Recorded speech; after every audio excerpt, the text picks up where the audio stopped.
तो स्टूडेंट्स हम बात करने वाले हैं आप लोगों से एग्रीकल्चर में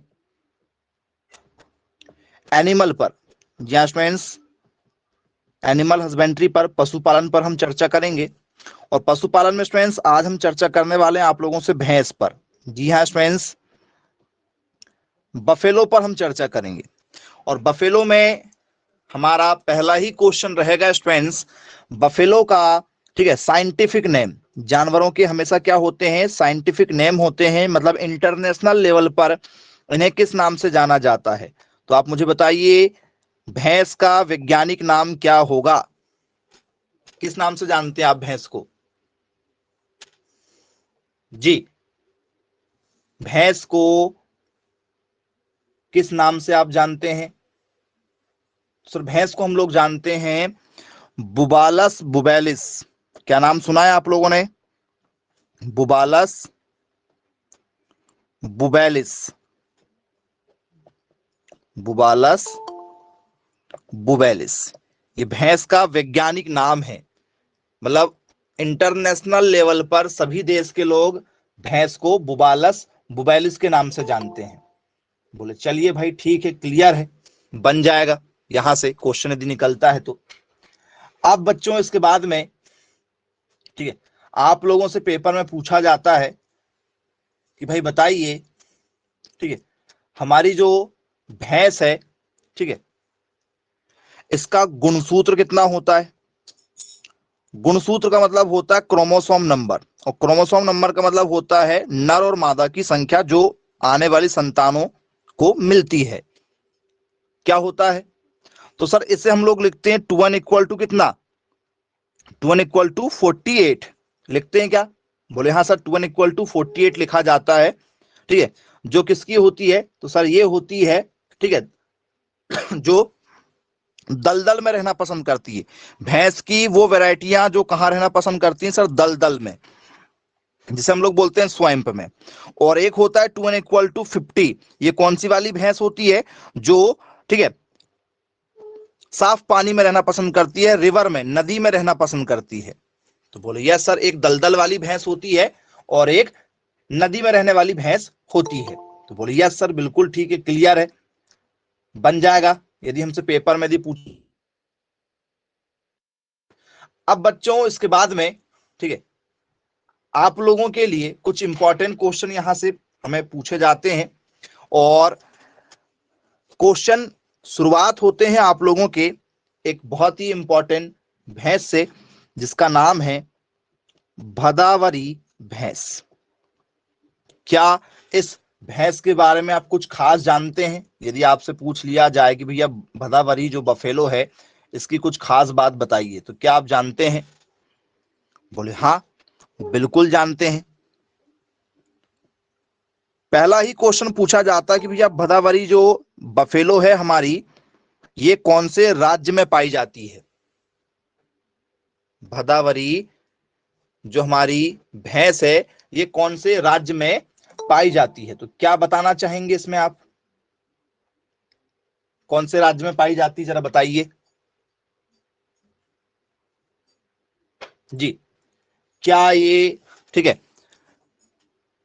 एमपी में पाई जाती है? क्या ये यूपी में पाई जाती है? क्या ये छत्तीसगढ़ में पाई जाती है? क्या ये स्टूडेंट्स आपका, ठीक है, हरियाणा में पाई जाती है? ठीक है, या हिमाचल प्रदेश में?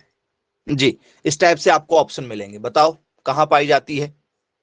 तो यदि आप लोगों से पेपर में, ठीक है, पूछ लिया जाए, ठीक है, तो आप क्या आंसर देना चाहेंगे इसमें?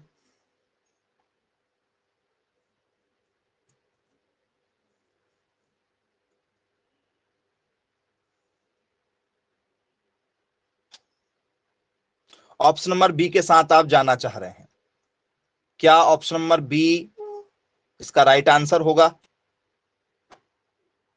तो बोले यस सर, बिल्कुल, यूपी जो है, उत्तर प्रदेश जो है, इसका राइट आंसर होगा उत्तर प्रदेश। तो स्टूडेंट्स उत्तर प्रदेश का कुछ खास शहर, कोई खास जिला जिस जिले में ये पाई जाती हो? उत्तर प्रदेश का क्या कोई खास जिला है जहां पर ये पाई जाती हो?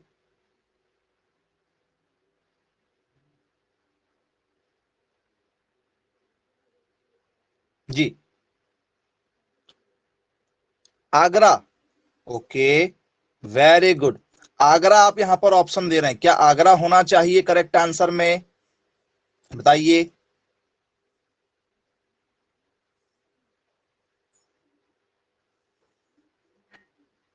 जी,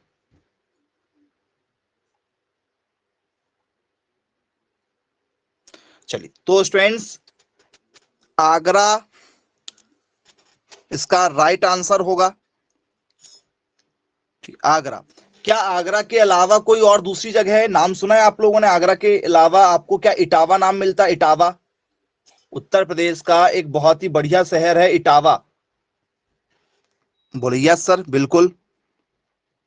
कौन सा? इटावा।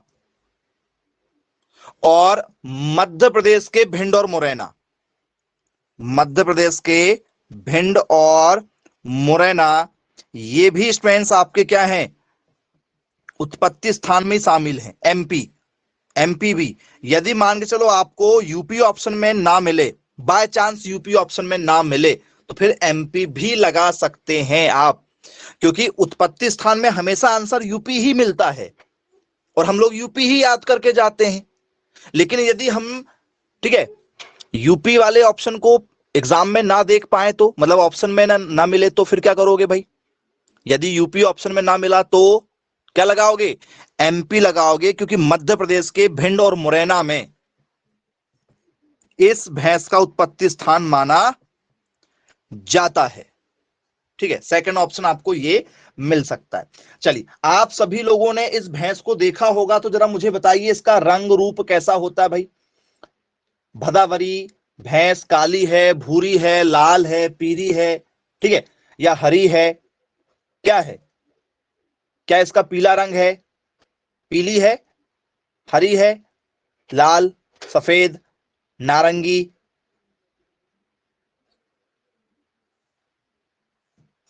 भाई कलर वाली होना चाहिए था, हम भी बोलते कि भैया इसमें कलर दिखाओ। चलो, पेपर में दिया जाए कि भैया इसका कलर जो है वो कैसा होता है। क्या इसका कलर ब्लैक है? क्या इसका कलर जो है ब्लैक है? क्या इसका जो कलर है वो कॉपर कलर है? ठीक है, कॉपर कलर्ड, या ब्लैक कलर्ड, या जिंक कलर्ड, ठीक है, या, ठीक है, ऑल ऑफ दीज, ये सभी किस कलर की मिलती है आपको देखने के लिए? बताओ। हाँ लगाओ लगाओ, ऑप्शन नंबर क्या लगाओगे? बी। चलिए, तो सबसे पहले आप जो है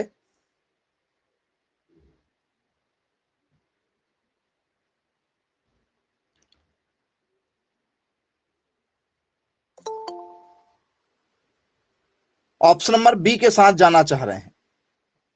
चलो ठीक है भाई, क्लियर है। तो क्या बच्चों आप लोगों ने कॉपर देखा है? कॉपर, बोले हाँ सर कॉपर देखा है। कुछ लाल सा होता है, यदि आप कॉपर देखोगे तो क्या कुछ इस तरीके से कॉपर होता है? बोले यस सर, हमने देखे, तांबे के बर्तन घर में होते हैं पूजा पाठ में, देखा है, तांबे के बर्तन देखा है, सबने देखा है क्या? बोले हाँ बिल्कुल देखा हुआ है। अब चलो इस भैंस को भी आपको दिखाते हैं, क्या उस कलर में ये भैंस होती है, वास्तव में क्या उस कलर में होती है? तो यदि आप देखेंगे स्टूडेंट्स इस भैंस को, तो देखिए हल्का सा वही कलर आप लोगों को नजर आएगा। देखो, आपको ये कॉपर से कलर में ही नजर आ रही है, हल्की सी लाल लाल सापन इसके बॉडी में नजर आ रहा है। देखो अच्छे से देखो, देखो भाई भैंस जो है वो काली ही सबसे ज्यादा होती है, लेकिन ये काली नहीं है प्योर, इसमें कॉपर का कलर नजर आ रहा है। तो इसकी विशेषता है कि भैया ये कैसी है, हल्की सी लाल रंग सी नजर आ रही है। इसका मतलब है कि इसमें कौन सा कलर है? कॉपर कलर है। कौन सा कलर है इसका? कॉपर। सर ब्लैक मतलब डार्क ब्लैक होता है, वो वाला ब्लैक। ठीक है, यदि आप कभी भी ब्लैक कोई चीज यदि देख रहे हैं तो सबसे ज्यादा ब्लैक कौन सा होता है? जेड ब्लैक होता है, ज्यादा काला। ठीक है, कॉपर रंग की आपको ये देखने के लिए मिल जाती भदावरी। आपने अभी भैंस भी देख लिया भदावरी, बोले यस सर बिल्कुल ठीक, क्लियर है। और कुछ खास बात इसकी, कुछ खास और बात? तो बोले हाँ सर। सबसे ज्यादा बसा, सबसे ज्यादा गाढ़ा दूध किस भैंस का है? सर्वाधिक फैट मतलब सबसे ज्यादा गाढ़ा दूध, सभी भैंसों में सबसे ज्यादा बसा किसका है? पूरी गाय में, पूरी भैंस में सबसे ज्यादा गाढ़ा दूध है भदावरी का। यदि आप भदावरी गाय भैंस पालते हैं तो इस भैंस के 10 लीटर दूध में आप 2-3 लीटर पानी मिला दो, किसी को समझ में भी नहीं आएगा। क्योंकि नॉर्मल भैंस का जो दूध होता है उसमें कितना होता है सर? 7% से लेकर 9% तक बसा होता है। 7 से 9% बसा होता है नॉर्मली। ये गाढ़ापन होता है किसमें? सभी भैंसों में। और गाय में तो क्या होता है? 3 से 4% के बीच में बसा पाया जाता है एवरेज। 3 से 4% के आसपास में बसा पाया जाता है गाय के दूध में। और ये पाया जाता है 7 से 9 नॉर्मल सभी भैंसों में। इसका 13% बसा है। मतलब भाई आसानी से 10 लीटर दूध में आप 2-3 लीटर पानी मिला दो, कोई समझ में, ठीक है, नहीं आएगा। किया जाएगा? बोल सर नहीं आएगा। चलिए, अब यदि आप लोगों से पेपर में यदि पूछ लिया जाए, ठीक है, ठीक है, कि भाई बताइए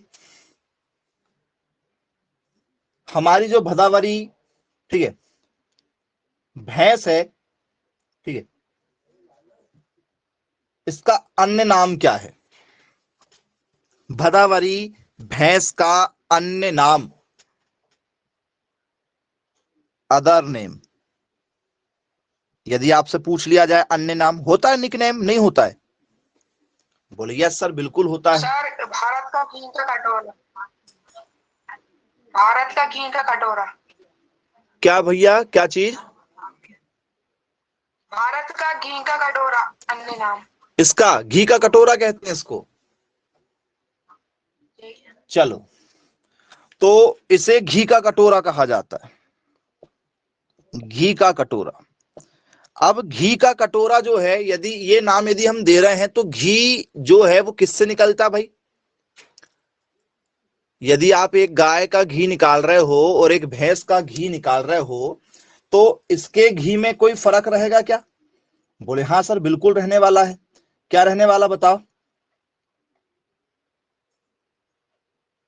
तो सर इसका कम दूध में ज्यादा गाढ़ापन रहेगा, तो क्या घी ज्यादा बनेगा? बोले हाँ सर बिल्कुल जी। इसे क्या कहेंगे? इसे कहा जाएगा बाउल ऑफ घी, घी का कटोरा, क्योंकि कम दूध में ही ज्यादा घी बन जाएगा इसमें। तो आप घी से पैसा कमा सकते हो, या आप दूध बेचकर पैसा कमा सकते हो। पानी की मिलावट भी करोगे तो भी सामने वाले को जज बिल्कुल नहीं होगा, क्योंकि यदि वो फैट निकाल के भी देखेगा 7 से 8 फैट मिलेगा, जो बहुत अच्छा रहेगा, कोई दिक्कत नहीं है इसमें। अब यदि मैं आपसे चर्चा करूं कि भाई औसतन ये भदावरी जो गाय है, भैंस है, कितना दूध देती होगी जी? इसको अदर नेम में घी का कटोरा यदि आप कहना चाहें बिल्कुल कहिए, कोई दिक्कत नहीं। इसको इटावा भी कहा जाता है। इटावा भैंस के नाम से भी इसे जाना ही जाता है, क्योंकि नाम वही है इसका। इसका दूध कितना होता है पर डे का? पर डे मिल्क कितना देती है? एक दिन में कितना दूध निकालेगी? प्रतिदिन कितना दूध देती है बताओ? 10 से 12, 8 से 14 लीटर के बीच में। ओके, और कोई?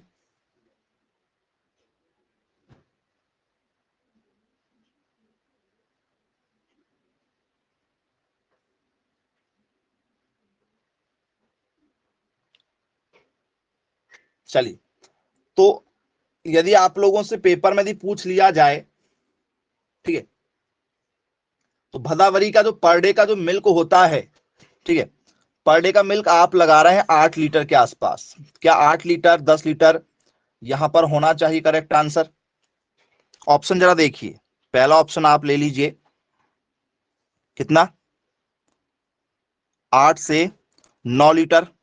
दूसरा ऑप्शन ले लीजिए आप लोग, 8 से 10 लीटर। तीसरा ऑप्शन आप ले लीजिए 10 से 12 लीटर। चौथा ऑप्शन आप ले लीजिए 12 से 14 लीटर। किस आंसर के साथ में जाओगे? कितना दूध निकाल के देती है पर डे?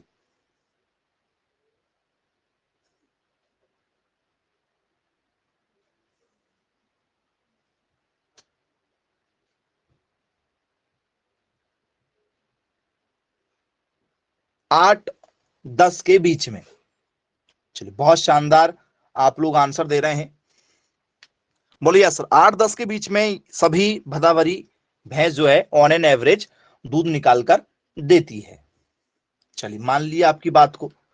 अब बच्चों ये बताइए, इसका वजन कितना होता है, इनके लगभग वजन कितने होते हैं? तो सर देखिए, इसमें एक होगी नर, एक होगा मादा। एक क्या होगा? नर होगा, एक होगी मादा। तो जो बुल होता है, मतलब जो नर होगा, इसका वजन लगभग लगभग 375 केजी के आसपास में हो कि 475 है? सर 375 काफी कम हो जाता है। 475 भारी भरकम होते हैं क्या भैंस और भैंसा? बोले हाँ सर, जो भैंसा होता है ये सब भारी भरकम होते हैं, 475 केजी के। बोले यस। और इसमें जो बफेलो होगी हमारी, हो जो मेल, ठीक है वो 475 का, और जो फीमेल है वो कितने की होगी? मादा कितने की होगी? सर मादा होगी 425 केजी की। ठीक है, लगभग 50 से, ठीक है, 70 किलोग्राम वजन जो है किसका कम होता है? मादा का कम होता है, याद रखिएगा। तो बोले यस, बिल्कुल ठीक है, क्लियर है, बन जाएगा। अब इसके बाद में, ठीक है, आप लोगों के लिए कुछ और इंपॉर्टेंट क्वेश्चन है जो हमारे पेपर में लगातार पूछे जाते हैं, उन पर चर्चा करते हैं। ठीक है, चलिए,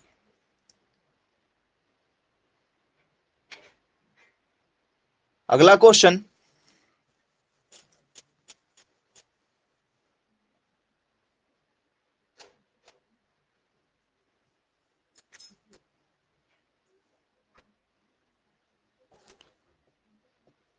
gestation period for buffalo।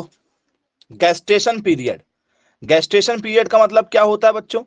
Sir gestation period का मतलब होता है गर्भकाल। क्या ये बात सही है? gestation period को हम लोग गर्भकाल कहते हैं। बोले हाँ सर। तो भैंस का गर्भकाल होता है, कोई भी भैंस हो, ठीक है, या मैं यहां पर भैंस का नाम भदावरी बोल दूं, या मुर्रा बोल दें, या नागपुरी भैंस बोल दें, भैंस का गर्भकाल कितने दिन का होता है? गर्भकाल मतलब ये बच्चों को पेट में कितने दिन तक रखती हैं? क्या 9 महीने 9 दिन रखेंगी? क्या स्टूडेंट से 10 मंथ्स 10 डेज गर्भ में रखेंगी? या ये 11 मंथ्स 11 डेज गर्भ में रखेंगी? या ये 12 मंथ्स 12 डेज जो है ये गर्भ में रखेंगी बच्चों को? कितना करेक्ट आंसर इसका होना चाहिए आप लोगों के अनुसार? जी, ऑप्शन नंबर आप जाना चाह रहे हैं बी के साथ में, बहुत बढ़िया। चलिए, ऑप्शन नंबर बी।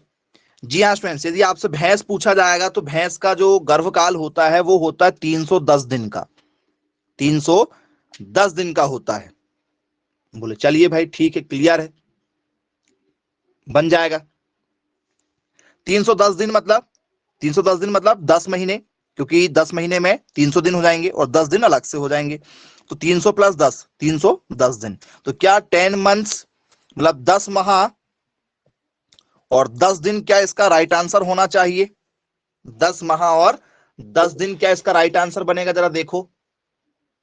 बोले हाँ, बिल्कुल बनेगा, कोई दिक्कत नहीं है। चलो ठीक है। अब यहां पर आप लोगों से यदि मैं पेपर में पूछ लूं कि भैया बताइए, बफेलो, ठीक है, body temperature is, what is the buffalo body temperature, या बफेलो बॉडी टेम्परेचर इज, भैंस का शरीर तापमान, भैंस का शारीरिक तापमान या शरीर तापमान होता है। कितना होता भैया भैंस का शरीर का तापमान? यदि पेपर में ये क्वेश्चन दिया जाए तो मैक्सिमम बच्चे इस क्वेश्चन को सही नहीं दे पाते हैं। आप लोग भी अभी जो है इस क्वेश्चन का आंसर गलत दे रहे हैं, बहुत सारे बच्चे।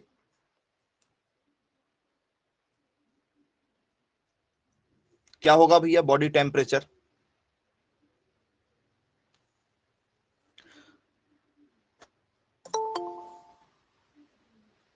चलिए, वेरी गुड। ऑप्शन है 37.2 degree Celsius, 38.2 degree Celsius, 39.2 degree Celsius या 40.2 degree Celsius.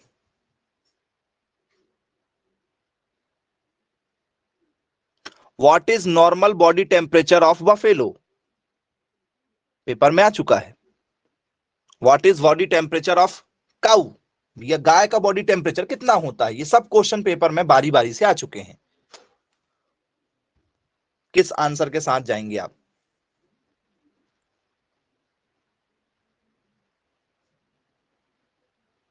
Option number B. क्या ऑप्शन बी यहां पर राइट आंसर होना चाहिए?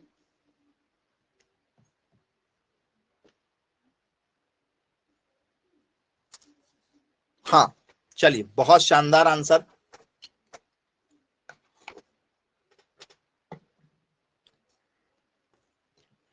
ऑप्शन बी जो है हमारा राइट आंसर होगा। ऑप्शन बी राइट आंसर है। 38 से लेकर 38.6 के आसपास का जो भी हमें आंकड़ा मिलता है, ये हमारा आंकड़ा सही है। चलो, मैं भैंस शब्द हटाकर यहां पर कर देता हूं गाय। गाय गाय का शारीरिक या शारीरिक तापमान कितना होगा?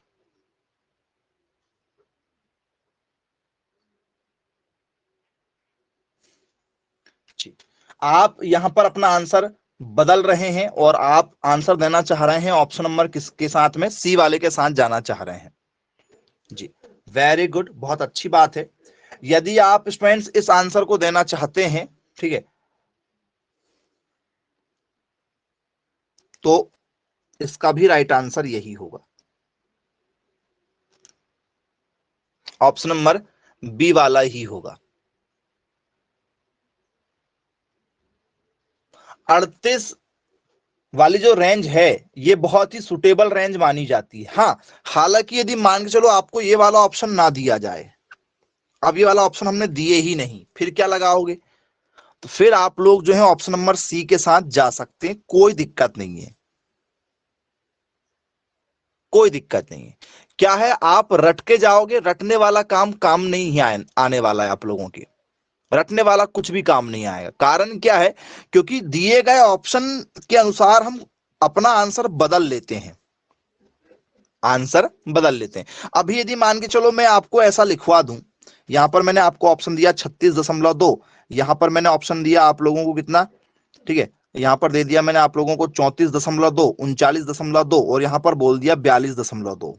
अब यदि मान चलो मैंने आपको आंसर कौन सा लिखवा दिया? आंसर आपको सी लिखवा दिया, तो क्या आप इसको रट लेंगे? क्या इसको रट के जाओगे? बोले सर नहीं, रट के नहीं जाएंगे। रट के नहीं जाएंगे, क्योंकि 38.2 से लेकर 38.6 तक का जो डाटा है, ठीक है, ये इसका राइट आंसर होता है, चाहे वो गाय हो चाहे वो भैंस हो। वो सर ये तो डिग्री सेल्सियस में बताए हैं आपने। डिग्री सेल्सियस, डिग्री सेल्सियस भैया, डिग्री सेल्सियस में ना मिले फ़ारेनहाइट में मिल जाए तो फिर तो दिक्कत ही दिक्कत है। फ़ारेनहाइट में कितना होता है सर? फ़ारेनहाइट में होता है 101.5। 101.5 फ़ारेनहाइट होता है, यदि फ़ारेनहाइट में आ जाए तो। अब ये दोनों चीजों को चेंज करना आपको सिखाएंगे, ठीक है। फ़ारेनहाइट में जो डाटा यदि हमें मिल जाए तो इसको हम कैसे सुधार कर लिख सकते हैं जी। तो क्या आप इसको सेल्सियस को क्या फ़ारेनहाइट में चेंज कर सकते हैं? बोले हाँ, बिल्कुल चेंज कर सकते हैं। सेल्सियस से फ़ारेनहाइट में यदि आपको चेंज करने के लिए दिया जाए, ठीक है, तो क्या करेंगे सर, फॉर्मूला है, फॉर्मूला लगा देंगे। फॉर्मूला क्या होता है, तो सर फॉर्मूला होता है सेल्सियस बराबर, क्या होता है सर, सेल्सियस बराबर नहीं पढ़ा है हमने, हमने पढ़ा है फ़ारेनहाइट बराबर 9C/5 + 32। क्या ये वाला फॉर्मूला पढ़ा है आप लोगों ने? बोले हाँ सर, बिल्कुल पढ़ा हुआ है जी।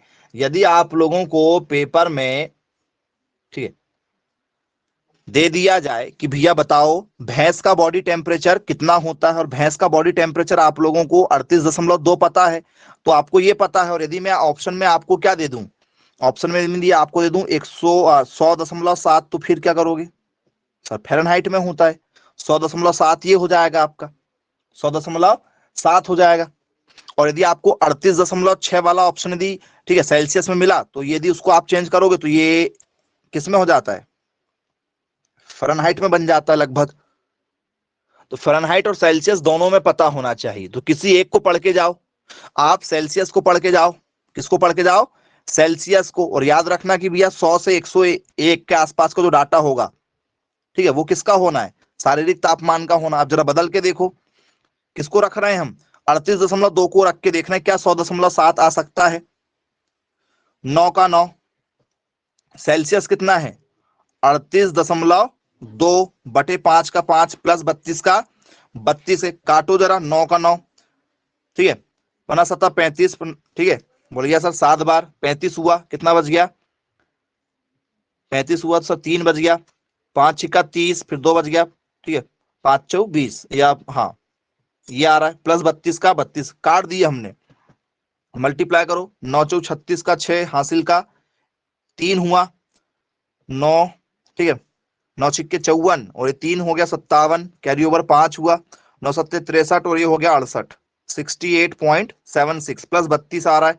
जोड़ो जरा आपस में दोनों को, ये यूनिट कन्वर्जन का फॉर्मूला है, यूनिट बदलने का फॉर्मूला है 68.76, और इसमें जोड़ना है 32, जोड़ो 6 7 का 6 7 8, और ये हो गया 10 1 9 और 1 10।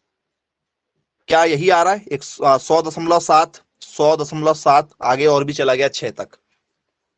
तो क्या हम यूनिट बदल के भी लिख सकते हैं, यदि कल को हमें यूनिट बदलने के लिए दिया गया तो क्या लिखा जा सकता है ऐसा, हाँ या ना?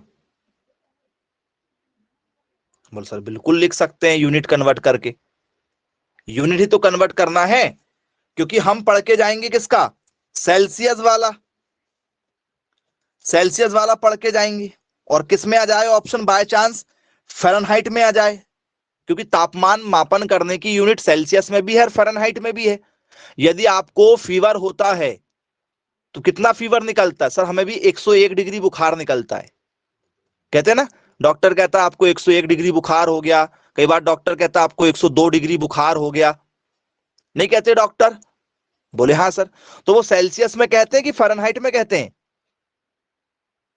डॉक्टर आपको अपनी बुखार बताते हैं तो डॉक्टर आपको सेल्सियस में बताते हैं कि फ़ारेनहाइट में बताते हैं? तो सर डॉक्टर फ़ारेनहाइट में बताते हैं, तो यही तो बुखार होता है, यही हमारा बुखार होता है। बोले यस सर बिल्कुल ठीक है। अब आप मुझे बताइए आपके बॉडी का टेम्परेचर कितना होता है, ह्यूमन बॉडी का नॉर्मल टेम्परेचर कितना होता है? तो सर इंसानों की बॉडी का जो नॉर्मल टेम्परेचर होता है वो कितना होता है सर? लगभग लगभग देखा जाए तो सर 36 से 37 के आसपास में होता है, यही होता है कि नॉर्मल टेम्परेचर? बोले हाँ सर, 36-37 के आसपास में बॉडी का हमारा नॉर्मल टेम्परेचर होता है। लेकिन हम डॉक्टर के पास जाते हैं तो डॉक्टर कहता है कि आपको बुखार हो गया है, तो फिर हमारा नॉर्मल टेम्परेचर फ़ारेनहाइट में कितना होता है, जरा निकाल के दिखाओ, फ़ारेनहाइट में निकालो जरा, चलो 37 रख के देख लो या 36 रख लो, जो भी, 9C/5 + 32 होता है ये फॉर्मूला। रखो जरा बॉडी का टेम्परेचर निकालो, 37 से निकाल लो, मान के चलो क्या होगा, 9 का 9, 37 का 37/5 का 5 + 32 का 32, काटो, कितना निकल कर आ रहा है आपके बॉडी का टेम्परेचर सर? 5 7 7 35 हुआ, कितना बचा सर, 2 बचा, 2 बच गया ना, तो 5 × 4 = 20, तो क्या हुआ, 9 गुणित 7.4 प्लस 32 है, मल्टीप्लाई करो जरा, 4 9 के 36 का 6 हासिल का हो गया 3, 9 7 63 और ये 3 66 हो गया। और उसमें क्या जोड़ना सर, 32 जोड़ना है। तो क्या हमारे बॉडी का टेम्परेचर प्यारे बच्चों, ठीक है, कभी भी देखना 98.6 लिखा रहता है क्या? हमारे बॉडी का जो टेम्परेचर है क्या वो 98.6 होता है क्या? बोले हाँ सर बिल्कुल। हमारे बॉडी का जो नॉर्मल टेम्परेचर है, जैसे मान चलो अभी आपको बुखार नहीं है, बोले हाँ सर अभी बुखार नहीं है, अभी आप जाओ थर्मामीटर लेकर आओ और अपने जीभ के नीचे रखकर देख लो। अभी यदि आप डॉक्टर के पास जाके, ठीक है, अपने बॉडी का टेम्परेचर देखेंगे तो क्या निकलेगा, 98.6 के आसपास निकलेगा, मतलब इस रेंज में 98 से लेकर 99 के बीच में आपके बॉडी का टेम्परेचर घूमते रहेगा। बहुत सारी थोड़ा बहुत कम ज्यादा क्यों बता रहे हैं आप, एक्यूरेट क्यों नहीं होगा?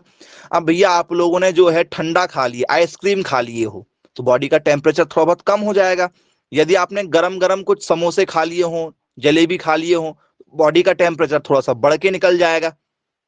या गर्म पानी पी लिए हो, सही बात है कि नहीं? आपने ठंडा पानी नहा के गए हैं बॉडी टेम्परेचर देखने के लिए, तो थोड़ा सा टेम्परेचर कम निकलेगा।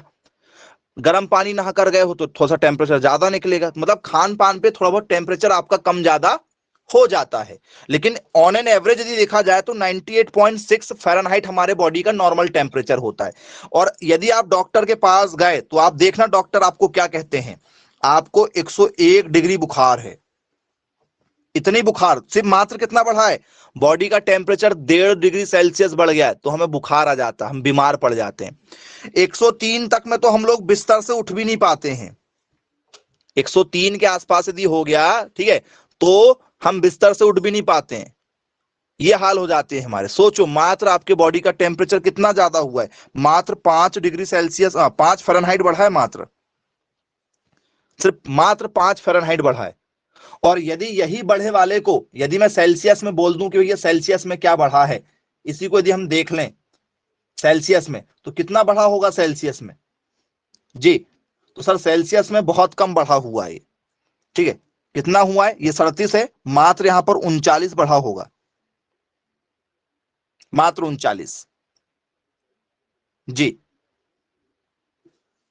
इतना बढ़ा है मात्र, याद रखिएगा। क्लियर हुआ कि नहीं हुआ है? इतने में ही 2 डिग्री टेम्परेचर आपके बॉडी का क्या बढ़ गया, आप बीमार हो जाते हैं। तो ये बॉडी टेम्परेचर पेपर में हमसे लगातार पूछा जा रहा है। यदि आप लोगों से पेपर में यदि पूछा जाएगा, ठीक है, तो क्या बन जाएगा बच्चों, देखो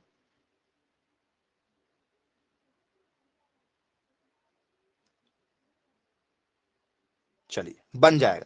तो यदि आप लोग इस क्वेश्चन को सॉल्व करना चाहते हैं, देखिए जिन लोगों को यदि ऐसा कोई दिक्कत जा रही कि सर हमें तुरंत में समझ में नहीं आएगा, ठीक है, और आपने क्या याद करके गया है, यदि आपने याद करके गया कि भैया जो है बफेलो के बॉडी का जो टेम्परेचर होता है वो 38.2 होता है, आपने ये पढ़ के गया सेल्सियस में, और आपको पेपर में ये वाला ऑप्शन मिले ही ना, ये वाला ऑप्शन ना मिले, आपको कौन सा ऑप्शन मिल जाए, फ़ारेनहाइट वाला, तो आपने जो पढ़ के गए हैं ना, उसमें आपको मैं नॉर्मल ट्रिक बता रहा हूं, फॉर्मूला यदि आपको नहीं रखना, कुछ भी नहीं रखना, इसमें जब भी कोई भी सेल्सियस आ जाए उसको यदि फ़ारेनहाइट में बदलना तो आप 2.66 से मल्टीप्लाई कर दो, 2.66 से आप लगभग मल्टीप्लाई कर दो, आपका आंसर वही आएगा जी। करके देखो मल्टीप्लाई जरा, आपस में मल्टीप्लाई करके देखो, 101.79 के आसपास में आ रहा है,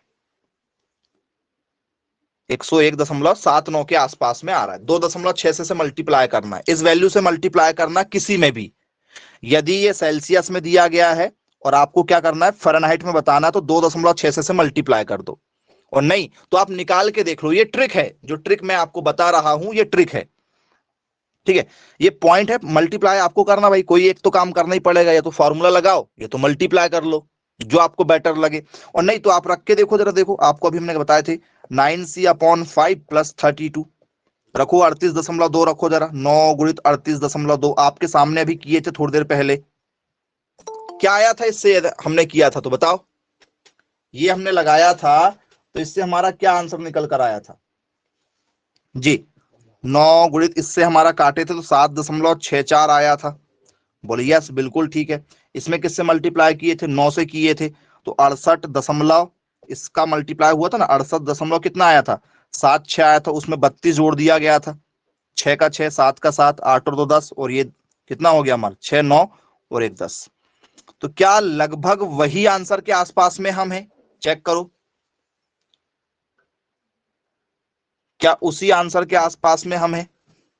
बोले हाँ सर, वही आंसर के आसपास में हम हैं। तो इस तरीके से आप लोग मल्टीप्लाई करके निकाल सकते हो। उस रेंज में, उस रेंज के आसपास में आप आंसर निकाल सकते हो। यदि आपको नहीं बन रहा तो भैया मल्टीप्लाई करके देख लो, जो भी आंसर आपको मिल जाए। तो बफेलो का बॉडी टेम्परेचर बन जाएगा क्या, कि नहीं बनेगा? बोले यस बिल्कुल बनेगा बफेलो के बॉडी का टेम्परेचर। आइए दूसरे क्वेश्चन की ओर आगे बढ़ते हैं इसमें, और क्या हमसे क्वेश्चन पूछे जाएंगे पेपर में। ठीक है, अब आप मुझे बताइए, ठीक है,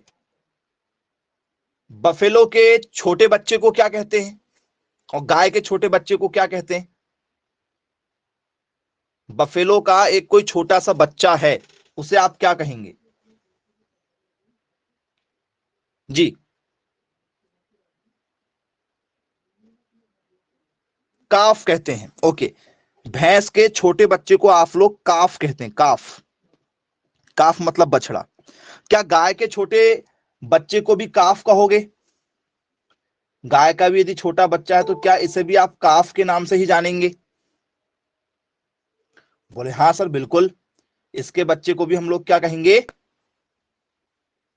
काफ ही कहेंगे। चलो ठीक है, क्लियर है। आइए क्वेश्चन दे रहे हैं आप लोगों को। यदि, ठीक है,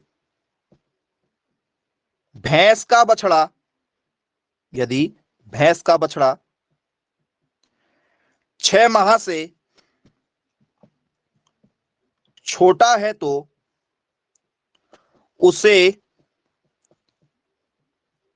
क्या कहते हैं? उसे क्या कहते हैं? ये आप लोगों के लिए एक बेसिक सा क्वेश्चन है। क्या कहते हैं भैया? यदि वो 6 महीने के आसपास का यदि है तो उसे आप क्या कहेंगे? एनीवन? तो सर उसे हम लोग बछड़ा ही कहेंगे, ऐसा आप लोग कहना चाह रहे होंगे कि सर वो तो बछड़ा ही कहलाना चाहिए नियम के अनुसार। और यदि मैं आपको ऑप्शन दूं, ठीक है, क्वेश्चन के अकॉर्डिंग, तो जरा देखिए, मैं आपको क्वेश्चन ही देता हूं जो एक्चुअल में हमारे पेपर में आ चुका था।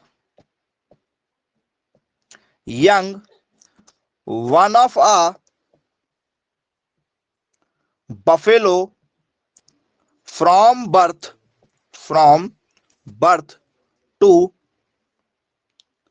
6 months of age is known as। ये क्वेश्चन हो गया कि भैया यदि कोई भैंस का जन्म कब हुआ है? 6 महीने की, ठीक है, पहले हुआ है, मतलब किसी भैंस का जो जन्म है 6 महीने पहले हुआ है, तो उसे आप क्या मानेंगे? ऐसा ये क्वेश्चन कहना चाह रहा है। या वो 6 महीने से छोटी हो या 6 माह की हो, उसे आप क्या कहेंगे? क्या उसे आप जो है हाइफर कहेंगे? क्या उसे आप जो है कलिंग कहेंगे? क्या उसे आप जो है फ्री मार्टिन के नाम से जानेंगे? या उसे आप जो है काफ के नाम से जानेंगे? जी, काफ। क्या उसे आप काफ कहोगे? क्या उसको आप जो है क्यूलिंग कहोगे या कलिंग कहोगे? ठीक है, या उसको आप जो है हाइफर कहोगे, या आपको जो है फ्री मार्टिन के नाम से जानोगे? फ्री मार्टिन, क्या कहेंगे आप? ये सी नंबर का ऑप्शन है। सी नंबर के ऑप्शन के साथ जाना चाह रहे हो?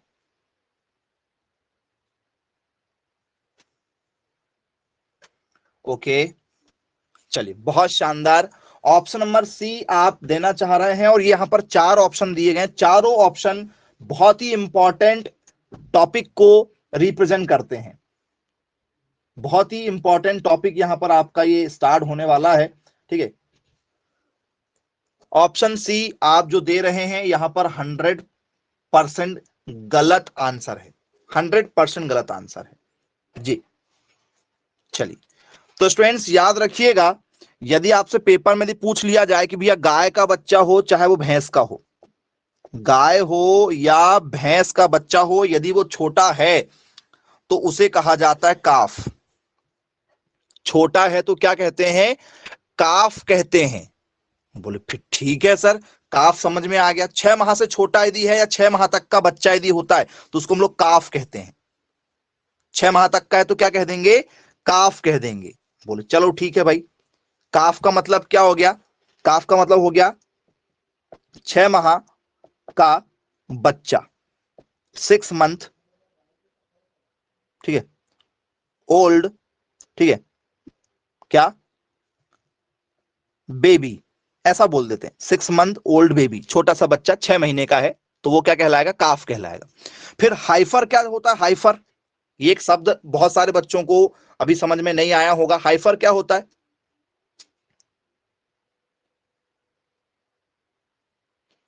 तो स्टूडेंट्स क्या होता है? हाइफर का मतलब होता है जब ये क्या हो जाती, युवा हो जाती है। युवा का मतलब हो जाता है जब ये क्या हो जाती, बच्चे देने योग हो जाती। युवा अवस्था या युवा अवस्था बोल सकते हो, युवा अवस्था, जिसे हम लोग क्या कहते हैं? जिसे हम लोग बोलते हैं पॉवर्टी एज या age of poverty. Age of poverty, poverty का मतलब क्या होता है? ब्याने की उम्र, बच्चा देने की उम्र। बच्चा देने की जब उम्र हो जाती है तो उसे कहते हैं हाइफर। बोले यस। तो ये कब होती है? तो सर ये चालू हो जाती है हमारे, ठीक है, 2.5 साल की उम्र, 2.5 वर्ष की जो उम्र होती है, इस उम्र में क्या हो जाती है? गर्भ धारण करने के योग्य हो जाती हैं, बच्चा देने के योग्य हो जाती हैं, ठीक है। अब यदि आपको बच्चा, ठीक है, तैयार करवाना है इनसे तो फिर आप गर्भ धारण करा लो, ठीक है। तो ये हीट अवस्था होती है ना कि भैया हीट अवस्था हो जाती चालू, उसे कहते हैं, ठीक है। ये कौन सी अवस्था चालू हो जाती? जब ये पहली बार हीट पर आती है। हीट मतलब गर्म, ठीक है, गर्मी अवस्था जिसे हम लोग कहते हैं, गर्मी अवस्था। गर्मी अवस्था मतलब हीट पीरियड चालू हो जाता है। जैसे महिलाओं में भी मासिक धर्म चालू हो जाता है कि नहीं, तो जैसे महिलाओं में मासिक धर्म चालू हो जाता है वैसे ही जानवरों में हीट पीरियड चालू हो जाता है। उसके बाद में फिर वो क्या कर सकते हैं? बच्चे देने योग्य हो जाते हैं। तो बोले यस सर, महिलाओं में भी आपने देखा होगा मिनिमम 13 वर्ष के आसपास की उम्र मानी जाती है, ठीक है। बोले यस सर। फिर हम उन्हें शुरुआत में बच्ची रहते हैं तो कन्या कहते हैं, कन्या के बाद में फिर, ठीक है, अब कोई पूजा पाठ में आपने देखा होगा कि फिर कन्या को बस बुलाते हैं, बड़ी बच्चियों को नहीं बुलाते। बोले यस सर। तो वो उम्र जानवरों में होती है जिसे हम लोग हाइपर कहते हैं। तो हाइपर कौन सी वर्ष की हो जाती है? गाय भैंस में जो 2.5 वर्ष की उम्र रहती है वो उम्र कहलाती है। अब ये कलिंग या, ठीक है, क्योलिंग शब्द क्या है भाई? इसका मतलब क्या है जरा बताओ, ये क्या चीज होती है?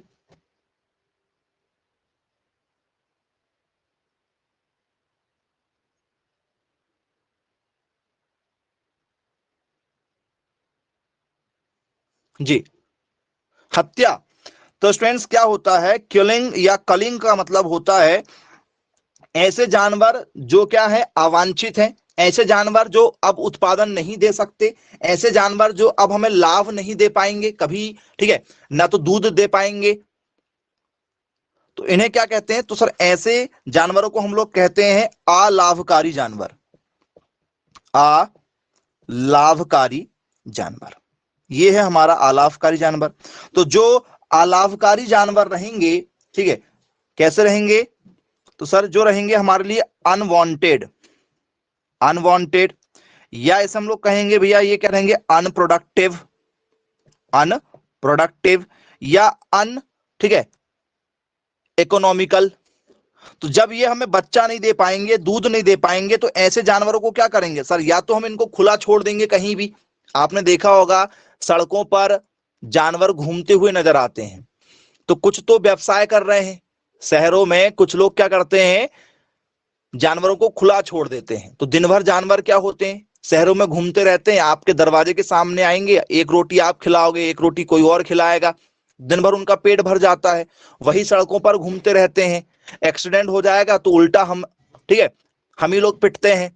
जानवर का यदि आप एक्सीडेंट कर दोगे तो पिटाई हमारी ही होगी, और फिर जो भी डैमेज होगा वो हमारा ही होगा, और फिर ऊपर से क्या देना पड़ेगा, मुआवजा अलग देना पड़ेगा। और वो जानवर शाम को चले जाते हैं मालिक के घर, मालिक दूध निकाल देता है और फिर छोड़ देता है।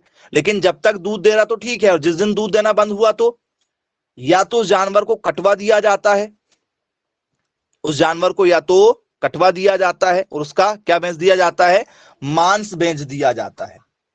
और इसके मांस को क्या कहते हैं बच्चों,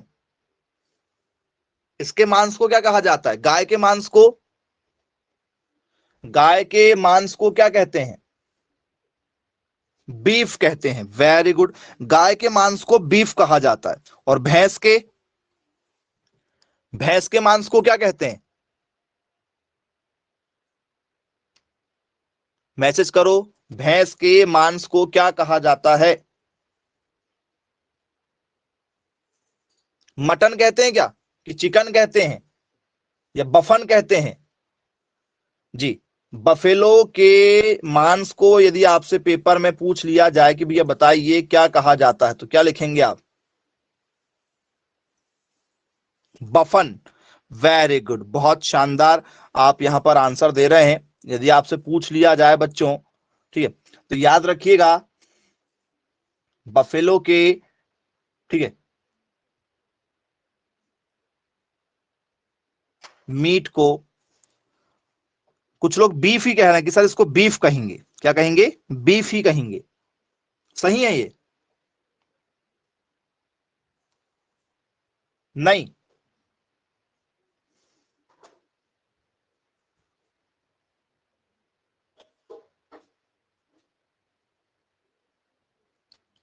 ओके, तो बफन सही लिख दें, बफन होना चाहिए। आप लोग यदि बफन कह रहे हैं,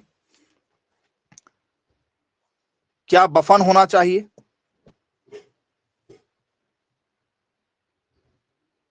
बोले हाँ, बफेलो से बफन। भैंस के मांस को बफन कहते हैं और गाय के मांस को बीफ कहते हैं। तो गाय तो जो है उसके मांस को काटना जो है इनलीगल माना गया है, हालांकि इंडिया में, ठीक है, अंडरग्राउंड सारी चीजें चलती हैं, उसमें कोई दो राह नहीं है, ठीक है। और भैंस के मांस को तो खुलेआम बेचा जाता है, भैंस के मांस को खुलेआम बेचा जाता है। तो कलिंग क्या चीज है कि भैया जो जानवर प्रोडक्शन नहीं देगा उसे झुंड से अलग कर दिया जाएगा। अब यदि आपको काट के बेचना है तो आप वो वाला धंधा भी कर सकते हैं, क्योंकि जानवर बिकते हैं।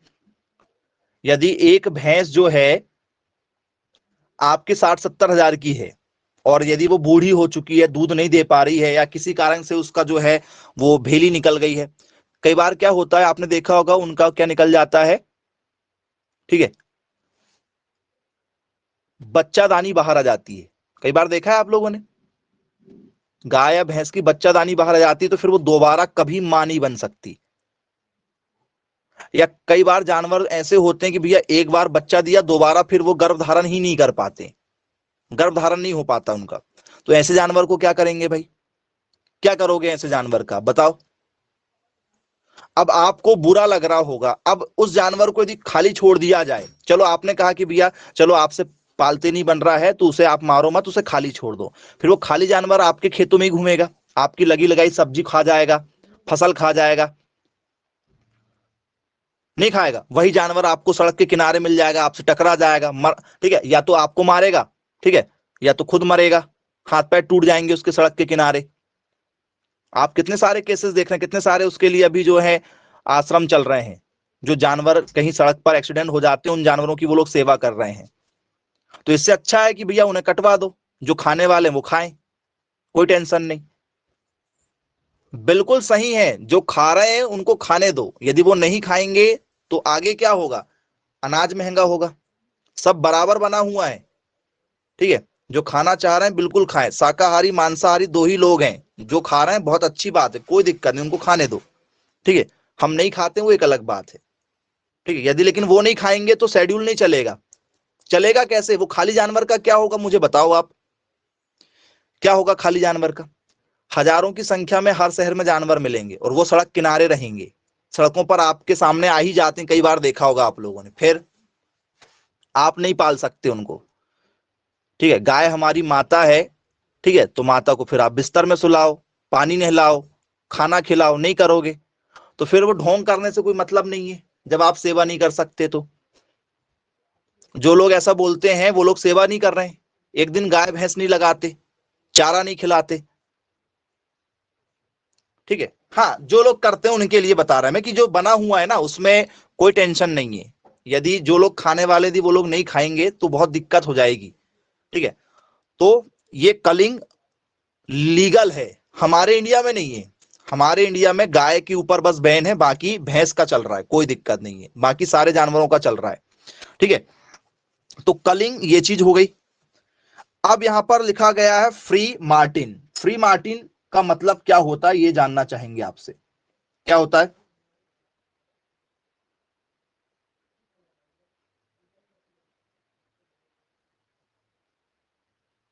एनीवन, यदि आपसे ये पूछ लिया जाए तो क्या बताना चाहेंगे आप?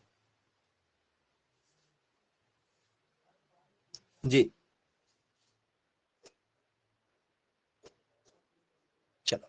तो क्या बच्चों कुछ ऐसे भी जानवर होते हैं जो क्या होते हैं, गाय ऐसी भैंस होती है जो मर्दाना व्यवहार करती है, मर्दाना व्यवहार। चलो इनका क्या करोगे आप? मर्दाना व्यवहार करेंगी मतलब इनफर्टाइल फीमेल रहेंगी, वो इनफर्टाइल मतलब वो कभी मां नहीं बनेंगी। क्या ऐसे जानवर भी पैदा होते होंगे जैसे इंसान में ट्रांसजेंडर हैं, जिसे आप लोग बोलते हैं कि भैया ये, ठीक है, क्या है, थर्ड जेंडर हैं, बोलते हैं क्या, जो ट्रेन में मिल जाते हैं आपसे? बोले हाँ बिल्कुल मिल जाते हैं। तो ये क्या रहेंगे सर, ये हमेशा बांझ रहेंगे, हमेशा क्या रहेंगे, इनमें बांझपन रहेगा, ये कभी मां नहीं बन पाएंगी। ऐसी गाय और ऐसी भैंसे, ऐसी गाय और ऐसी भैंसे कभी भी मां नहीं बन पाएंगी। तो इन गाय और इन भैंस का क्या होगा? अभी मैंने कुछ शब्द का प्रयोग किया, कुछ लोगों को लगा होगा कि सर बोल रहे हैं कि गाय कटवा दो, ठीक है, जो दूध नहीं दे रही हैं, भैंस कटवा दो जो दूध नहीं दे रही हैं। ठीक है, तो सर ऐसा क्यों बोल रहे हैं? अब ये बांझ गाय यदि हैं, इनका क्या किया जाएगा बताओ? आप लोगों से इंसान नहीं पल रहे हैं, इंसान का पालन पोषण नहीं हो रहा इंडिया में, हम 131वें नंबर पर हैं भूख के मामले में, गरीबी के मामले में। इंडिया जो है, ठीक है, बांग्लादेश नेपाल जैसी कंट्रियों से पीछे है। इतने गरीबी रेखा में हमारे यहाँ के लोग जीवन यापन कर रहे हैं। आप और हम अच्छे हैं इसका मतलब ये नहीं कि सब अच्छे हैं।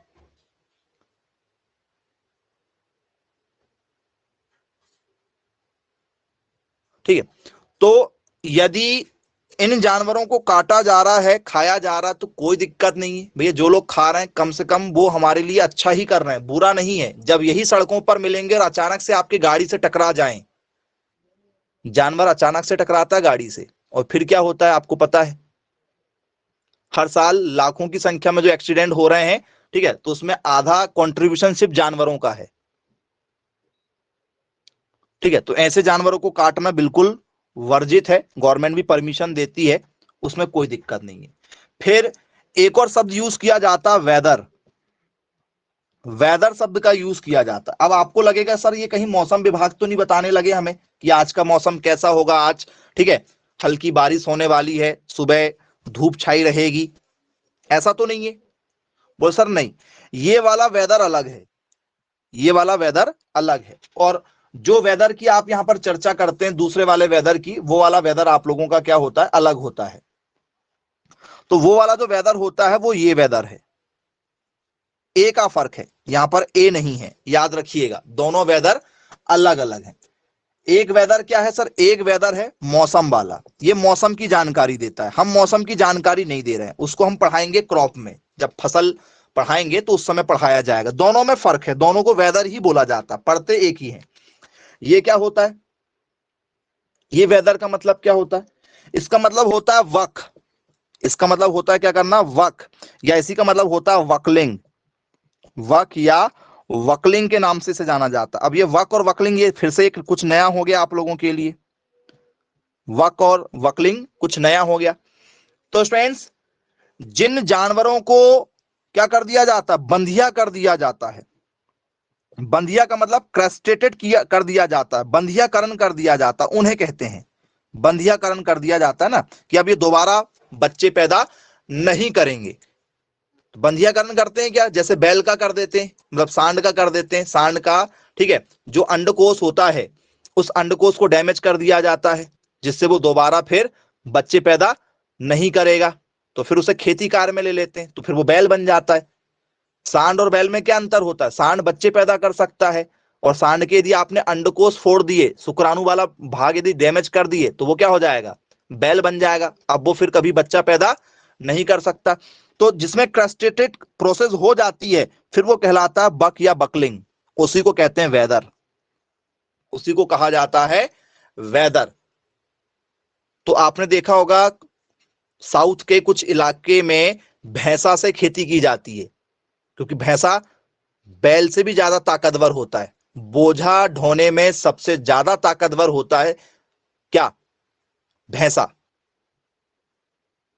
हाँ, तो भैंसे से कुछ लोग क्या करते हैं, अपनी बैलगाड़ी चलाते हैं, देखा होगा आप लोगों ने, खेती वगैरह करते हैं, मेहनत का ज्यादा काम जो है वो भैंसा कर लेते हैं। तो बोले यस सर, तो उनमें भी क्या किया जाता है, उसमें भी नसबंदी की जाती है। तो यही नसबंदी वाली प्रोसेस वेदर या वक या वकलिंग कहलाती है। पूरा टॉपिक क्लियर हुआ, ठीक है। काफ क्या है, 6 महीने तक के जो बच्चे रहते हैं वो काफ कहलाते हैं, ठीक है।